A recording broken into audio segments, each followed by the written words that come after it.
Hello, I'm Brent Joyce, Chief Investment Strategist at BMO Private Investment Council. It's Wednesday, June the 25th. Being just a few days away from the mid-year mark, this installment looks back at the year thus far with a peek at what we see for the back half of 2025. Welcome to our Global Markets Commentary. Whew, what a ride so far. Resiliency is the best way to describe the solid returns from equity and bond markets in the first half of 2025.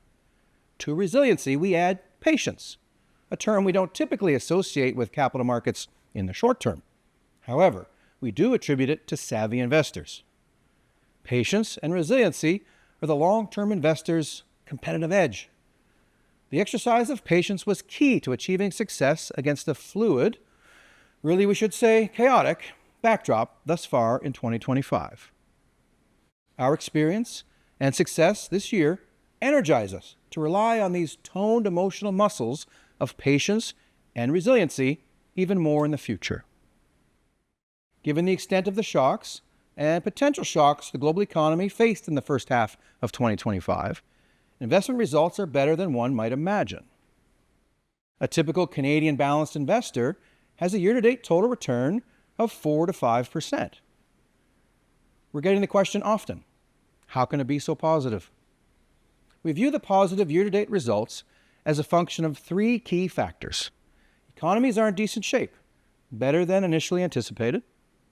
Thus far, the shocks have been more emotional than reality. The on-again, off-again policy narrative emanating from the U.S. has either not been in place long enough to show much impact, or the effect isn't as severe as the emotional response led many to think it would be.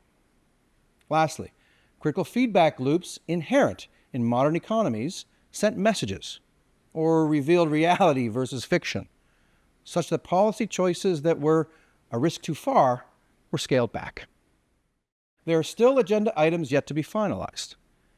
Canada and the U.S. are in the throes of putting together federal budgets, and tariff uncertainty remains, although the end game seems clearer and digestible.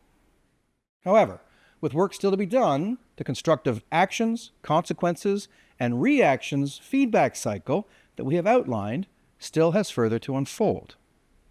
Getting the mix just right may involve volatility as capital markets exert their influence. However, we maintain a positive view that these feedback loops will temper actions in a manner that allows the world to digest and adapt, and capital markets and economies to soldier on.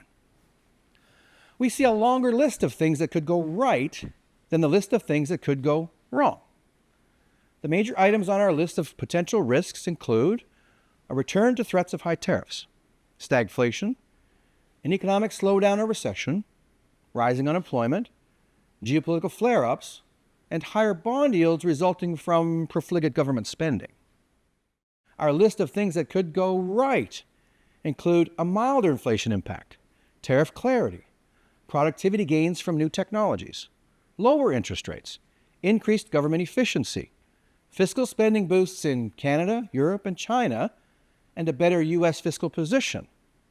Add to these deregulation, decreased interprovincial trade barriers, increased diversification on trade, infrastructure build-outs in energy, data centers, resource extraction and egress, and real wage growth. Some of the things that could go wrong to some degree will likely happen. It is always a question of degree. Some of the things that can go right may not go as well as expected, but the list is longer, and the impacts are more lasting than those of many of the negatives.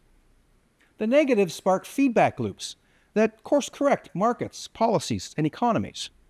The positives spark virtuous circles that are the basis of capitalism, innovation and productivity, creative destruction, resilience, and adaptation.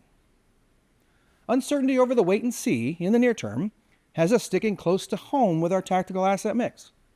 We have taken profits on rebounds and are slightly overweight Canadian and U.S. equities. We continue to rely on our well-diversified approach to navigate and are confident that with patience, we will achieve successful outcomes. That's how we saw the first half of 2025. Thank you for joining us. We look forward to you tuning in next month.